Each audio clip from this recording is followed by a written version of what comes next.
Yo! Today we will do a haul or mga hindi ko napamili from Hong Kong. Yeah, kahapon is my birthday.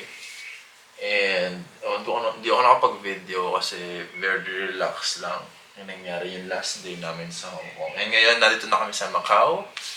And yeah, we will go around, we will visit places lang. Tapos kakain din.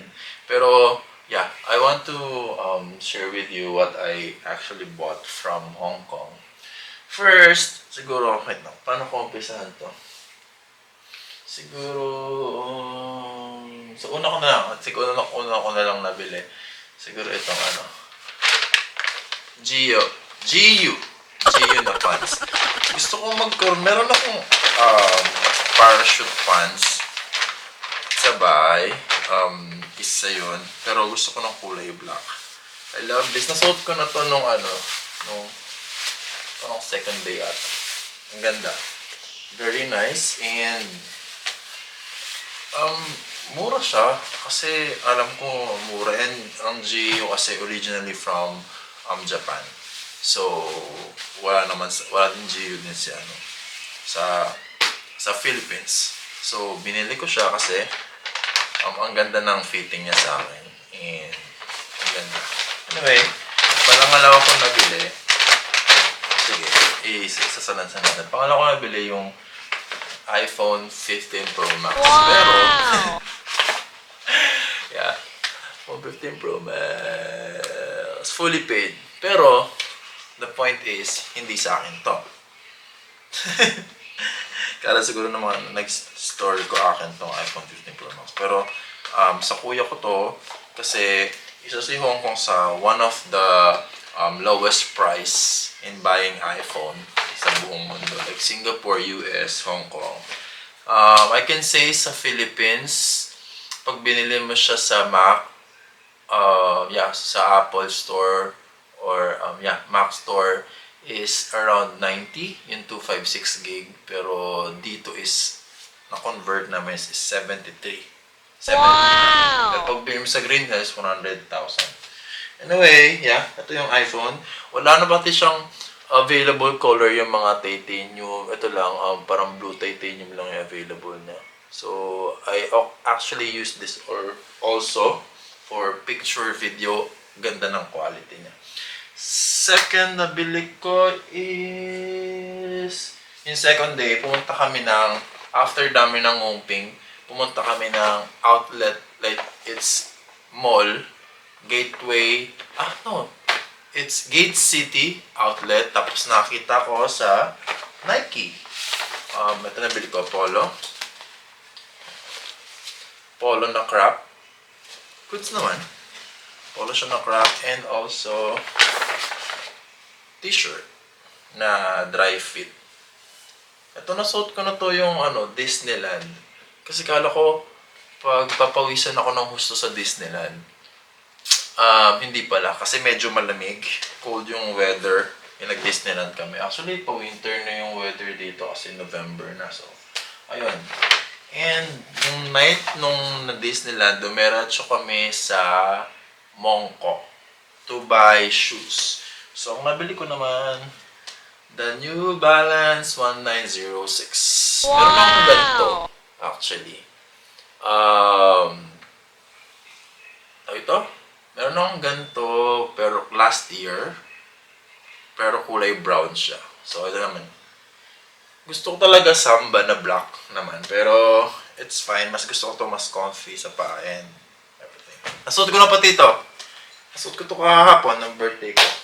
And also, nag-outlet kami, di ba? Wow! And anyway, ang mahal nito sa sa Philippines, parang mga 13K ito. Dito, ilang libo yung bawas. Tapos this one, Coach na wallet. Kasi parang yung mga wallet ko, ay mahilig din ako sa wallet, parang si Mama. Binili ko yung yung parang classic na Coach wallet. Ganito lang naman siya. Wait lang. Simple lang din. Gusto ko lang yung parang pag-wallet. May very, syempre, kahit walang laman, maganda. Pwede pa pagkamalan na walang pera. So, yun, ito yung nabili ko sa sa outlet kasama ng Nike. Marami doon actually. Basta marami ka lang pera. Ganun. Marami ka lang bibili. And also, nung nag-Mongkok pala kami, nakabili ako pasalubong. Ito, binili ko. Meron nga to sa Kose. Ito, binili ko naman para kay Sasa kasi birthday niya rin. Tapos, isip ako kung anong papang-regalo ko sa kanya. So, this one. Favorite color niya to, purple. And bumili din ako. Wala kasing black. So, bumili ako ng blue. Para pag nagdamit ako, ng itim or di ba pop-up siya. So, naka-boxer lang ako. Kaya ito yung binili ko sa amin. Pasalubong kay Sasa. And also, bumili din kami ito sa Mongkok kasi sobrang sakit sa paa. Alam mo yung massage. Lari natin. Nakita ko ito kay David Kay David. So, bumili din ako. Grabe yung lakaran. Alam niyo ba nung first day namin sa Hong Kong, 30K yung steps namin. Wow! Ito siya. Tapos, hindi mo lang. Ooh. Yan. Diba? Good siya. I mean, sana tumagal siya. Kasi, sana tumagal siya para maganda. Nakaka-relax din. And lastly, bumili din kami ng mga unting pasalubong. Yung mga ref magnet. Ayun. Ito pala. This one.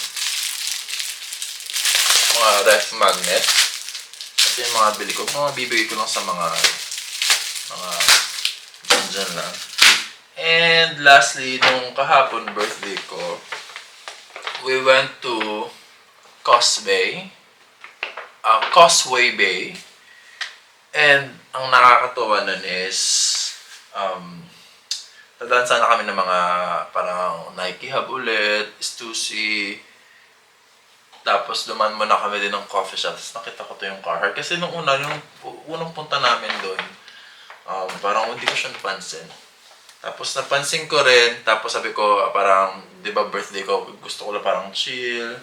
Tapos bumili kami sa bake house na egg tart. Sobrang sarap. Kung makikita ng mga friends and family ko yung nag-story ako noon, sobrang sarap ng bake house na egg tart. Nakatikim na ako ng egg tart pero legit, iba yung sarap doon. Sana nga, dito sa Macau, makatikim ako ng ibang brand naman. Anyway, ito yung nabili ko sa Carhartt.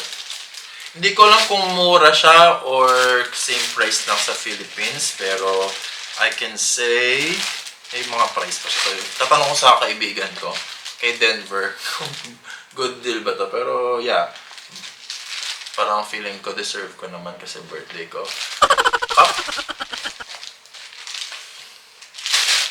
Wala pa kasi akong gantong cup. So, mahilig din ako sa cup. So, trinay ko rin to.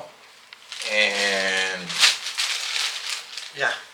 And lastly, kumuha din ako ng jacket. Sobrang simple lang nito. Hindi mo makikita or kala mo kung ano lang.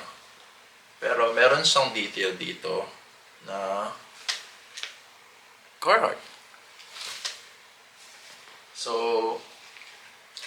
napansin ko lang sa Hong Kong is good deal naman siya. I mean, yung mga bibili ka ng mga gamit, like gadget, mga damit ng sapatos, mura.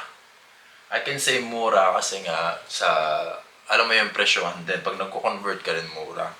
Pero ang medyo mahal is yung mga pagkain. Did you know na meron kami pinunta na parang Cacao Lab? Coffee shop siya, tapos yung mga kakao pala, hindi lang siya chocolate. May yung gitna nyo may puti, tapos pwede siyang gawing fruit. Kala ko, syempre, inaano ako sa mga juice. Ayoko naman magkape. Tapos pagka-check ko, juice talaga siya. And kung ko-convert natin dito sa peso, is parang 440 siya. Parang pesos. And siguro ganun talaga, pati yung Starbucks. And kahapon nag-Starbucks naman kami sa sa Venetian. Yeah, expensive, parang 500. Tapos nag-Starbucks din kami sa Disneyland, parang 500 pesos. And doon mo makikita na pero na maganda yung, I can say na yung bansa nila. Okay, maganda kasi doon mo rin masasabi na parang ang hirap kumita ng pera sa Pilipinas kasi you know, in this share ko to kasi hindi naman ako mayaman, so parang yung pera ko is parang minimum lang dun sa parang siguro sa atin or what or dito. Kaya kailangan parang need pag gusto mo siya, pag-ipunan mo or to buy something for you. And I can say this is my birthday travel naman, so goods naman, good deal naman, di naman sobrang dami yung pinamili ko. I mean, dalawa-dalawa lang or paisa-isa lang. Ayun lang naman, and this is actually na siguro ako magtatapos. I think if you want the prices, mga friends, just PM me na lang. And I can give you itinerary if you are planning to go to Hong Kong. Kasi medyo inaral ko rin siya maigi. Nag-stay kami sa Forest Hill, which is Alexandra Hotel. And nasa Blue Line siya. So, marami siyang line. And ayun pa, good thing about Hong Kong, napaka-good ng transportation nila. Very real time. And also, basta, siguro hindi ka malilate. Kung malilate ka naman lang, siguro late ka nang gising. Pero kung aga ka na maalis sa inyo or tas alam mo yung sakayan ng tren or something else na oras, hindi ka malilate. Very, medyo na ano lang yung tenga ko pag umiilalim siya. Lalo na yung punta kami Disneyland. Parang na ano yung tenga kasi yung mga train station sa Hong Kong is very parang pasok sa ilalim ng tubig ata yun or ilalim ng lupa. Tapos parang naano yung tenga ko, yung pressure. Ayun na naman, so thank you for watching and hope na kahit paano I help you na paano mag go to Hong Kong na or some parang knowledge about Hong Kong. So this is it. Today is actually my last day dito sa Macau. Pupunta lang kami sa ruins, kakain, at the same time pupunta naman kami. Magti-team love kami.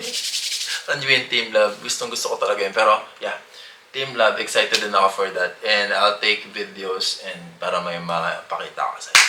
Thank you guys. See you. Happy birthday to me.